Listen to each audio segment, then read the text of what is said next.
In today's tech tip, I'll be showing you how to change the ringtone and notification tone volume on your Samsung Galaxy Watch 6 and Watch 6 Classic.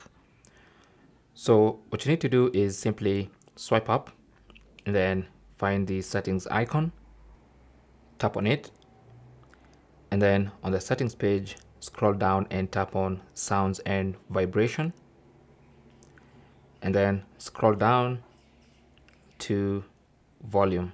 Okay, tap on volume and then choose ringtone volume.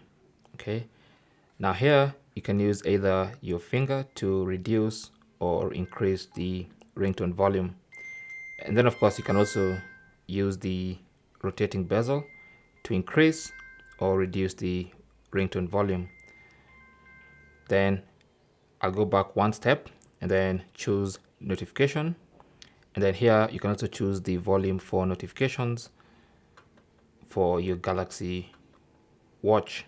Okay, and that's basically how to change ringtone and notification volume for your Samsung Galaxy Watch 6 and Watch 6 Classic. Once you choose, just press the back button all the way back to the watch face. Thanks for watching. Leave your comments and questions down below, and good luck.